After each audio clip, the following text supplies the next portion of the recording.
तो भाई किसी कॉमेडियन का करियर कितना लंबा हो सकता है? लाइफ टाइम भी चल सकता है। अच्छा। एक फ़ॉरेन के नाम तो याद नहीं, एक फ़ॉरेन के कॉमेडियन हैं, हुँ, नाम याद नहीं आ रहा।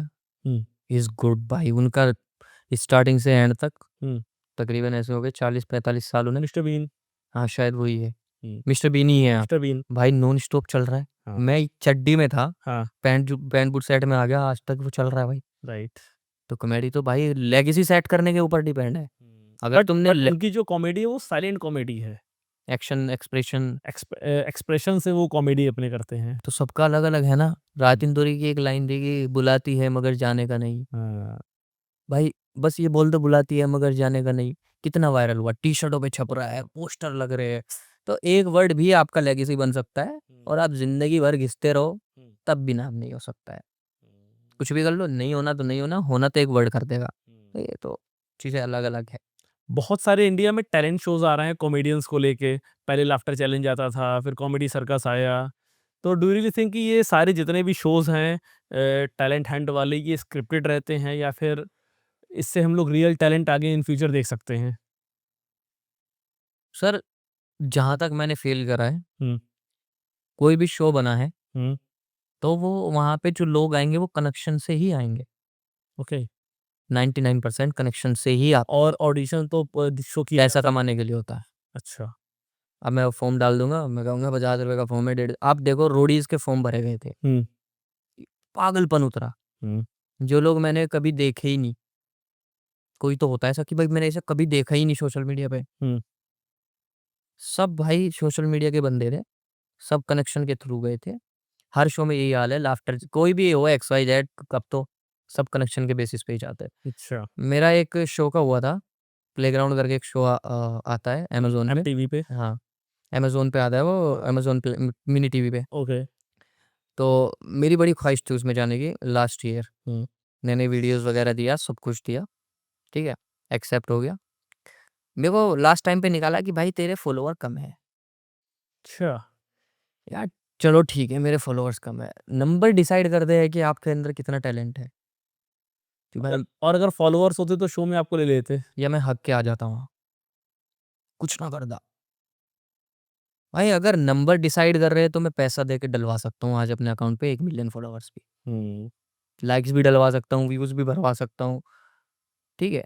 अगर नंबर डिसाइड कर रहे हैं कि आप क्या करोगे? हुँ, क्योंकि रियलिटी शो में अगर नंबर ही डिसाइड कर रहे हैं, भाई बता दो कि भाई नंबर आप ये क्यों डालते हो कि भाई ये कर लो, वो कर लो। तो वहाँ पे मेरा फॉलोवर्स की वज़ह से नहीं हुआ। इस साल भी मैं ट्राई करूँगा, आई विश हो जाए कुछ चीज़ें। हुँ, तो मेरे को मेरे साथ जो बीती है, आप बीती बता रहा हूँ सर। बहुत मेहनत करी थी। मुझे लग रहा था हो जाएगा, हो जाएगा। बहुत कुछ करा था बैठ के, सब फ्लॉप हो गया, सब खराब हो गया। तो मैं नहीं कह सकता कि रियलिटी शो रियल होते हैं। तो ये सब फेक होते हैं, सब सब पैसे के दम पे कंटेस्टेंट आते हैं। पैसे के दम पे आए, कनेक्शन के दम पे आए, बातचीत के दम पे या किसी ने कुछ कह हुँ। दिया कॉल करके तो आ गए। लेकिन रोडीज़ के तो जो ऑडिशंस होते हैं वो हम लोग लाइव टीवी में देखते हैं हुँ। और उसके अकॉर्डिंग फिर डिसाइड होता है। अभी ये पेड वाला भी केस आया था, एक बंदी आई थी, तो उसने बताया था कि प्रिंस 20 लाख रुपए चार्ज करता है किसी को रोडीज़ में एंट्री कराने के लिए। तो उस चीज़ को लोग सामने भी लेके आए और फिर ये डिस्क्लेमर भी दिया गया कि रोडीज़ में कोई भी बंदा पैसा दे के नहीं आ सकता है। कह सकते हैं सर, कुछ भी कह सकते हैं। मेरा कैमरा, मेरी लाइट, मेरा एक्शन, मेरा बंदा, मैं तो कुछ भी करवाऊँगा। अच्छा, मैं कुछ भी करवा सकता हूँ। मतलब उस कूल आपको के आपको सच में लगता है कि प्रिंस नरूला पर एल्विश से लड़ा होगा? नहीं, आपको सच में लगता है रजत दलाल आसिम रियाज़ से लड़ा होगा? नहीं, आपको सच में लगता है वो लोग एक्सेप्ट करके बैठ जाएँगे? चुपचाप बैठ गया होगा रजत दलाल, बिल्कुल, आसिम का धक्का मारना। बिल्कुल नहीं। तो एवरीथिंग इज़ स्क्रिप्टेड सर, मेरी नज़र में तो। जिस जिस दिन मैं उस चीज़ में चला गया, हुँ, मैंने जी लिया। जो चीज़ें मैं फ़ील करूँगा, मैं उस हिसाब से पॉइंट ऑफ व्यू दे सकता हूँ, अपना ओपिनियन दे सकता हूँ। हुँ, मैं तब दे सकता हूँ, आज जो मुझे लगता है, जो हो रहा है मेरी नज़रों के सामने, मैं उस पे बता सकता हूँ कि भाई मुझे लगता है कि स्क्रिप्टेड है, हुँ, तो है। प्रिंस नरूला एल्विश का झगड़ा इतने बड़े लेवल पे गया। हुँ, 3 महीने पहले शूट हो चुका वो, अच्छा, या हाँ 3 या डेढ़ महीने डे राइट, 3-2 महीने पहले। हुँ, आज उस पे लोग एक्शन ले रहे हैं। हाँ, तुम पागल हो भाई, भंड हो तुम, बुद्धि नहीं है तुम्हारे में। भाई वो शूट हो चुका, हाँ। विनर भी हो चुका बंदा कोई, तुम आज लड़ रहे हो उस चीज़ पे। पागल हो तुम, दिमाग कमाओ। तो रजत दलाल जब बिग बॉस में गए थे, तो बहुत सारी कंट्रोवर्सीज़ हुई कि इस वजह से गए, इस वजह से गए? डू यू रियली थिंक कि वो इतने फेमस थे, इनके पीछे कंट्रोवर्सीज़ थीं और जो शो के मेकर्स होते हैं, वो भी ऐसे लोगों को लेना चाहते हैं जिनके ऊपर कंट्रोवर्सीज़ हैं, केसेस चल रहे हैं? Rajat Dalal is a very good personality, best seriously, person. मैं सीरियसली। अपनी लाइफ़ में उसके जैसे इंसान से नहीं मिला। और जो उनके ऊपर केस हुआ था कि 18 साल के बच्चे को वो उठा के लेके गए प्रूफ उस नहीं हुआ ना सर। 18 साल के बच्चे के ऊपर गोबर लगाया, ये लगाया, वो लगाया, हाँ। प्रूफ नहीं हुआ ना। हुँ, ठीक है? आपने मेरे ऊपर एफआईआर लिखाई, हुँ, पुलिस ने मुझे अरेस्ट कर लिया, हुँ। प्रूफ तो नहीं हुई चीज़ है। तो वो तो पैसे के दम पे भी दबाया जा सकता था ना? नहीं सर, कैसे दबाया जा सकता है? अगर आप संविधान को इतनी प्रायोरिटी दे रहे हो हुँ, कि संविधान है, हुँ, तो कैसे दब सकती है पैसे के दम पे? अगर आप कह दो कि भाई संविधान भी है, कैसे दब गया? हर इंसान अपनी एफआईआर को इतना स्ट्रॉन्ग तो करवा के लिखता है कि मेरे कपड़े फाड़े, मेरे ईंट मारी, सर फोड़ा और मेरे घर में से पैसे निकाल लिए। अगर आपके 10,000 चोरी होते हो तो पुलिस में आप 50,000 लिखवाते हो। बिल्कुल। हर कोई यही करता है। अगर उस बंदे को रजत दलाल ने मुर्गा बना के चलवाया, वीडियो जो आई थी, ठीक है? मैंने उस बंदे का अकाउंट देखा था। हुँ, मैं ये नहीं कह रहा कि तारीफ़ कर रहा हूँ, मैंने उसका अकाउंट देखा था। उस बंदे की हर दूसरी रील ये थी कि इसका मुँह देख लिया, माइटी राजू, ये वो, हर दूसरी रील उस बंदे की थी। जिस जिम में तुम हो, उस जिम में रजत दलाल भी हो और तुम इस तरीके की वीडियो बना रहे हो, ठीक है। रजत दलाल ने उसे कार में बिठाया, घर छोड़कर जो भी हुआ एक्स-वाई-ज़ेड, देखो वो तो मुझे पता नहीं। जितना मैंने लोगों से सुना, जो चीज़ें मैंने सोशल मीडिया पे कंज़्यूम करी, हुँ, उस हिसाब से तो यही लगा कि ठीक है, रजत गलत दिख रहा है और लोग उस चीज़ को दिखा रहे हैं और मुझे भी उस टाइम रजत गलत लग रहा था। मैंने कहा यार ये तो गलत चीज़ है। हुँ, मैं भी हो सकता था उस लड़के की जगह। हुँ, बट जब चीज़ें मैंने खुद भी देखी कि भाई ये तो गलत है, भैया किसी को भी गुस्सा आ जाए भाई। रोज़-रोज़ का थोड़ी ना होता है। 1-2 दिन का चल गया, चल 1 जोक मार लिया, 10 मार ली, 20 मार ली। भाई डेली तो मेरे ऊपर ही लगा पड़ा है, ठीक है? एंड मैंने एक चीज़ करी है, अभी ईसीएल के मैचेस चल रहे थे सर, ईसीएल, ईसीएल के, ओके।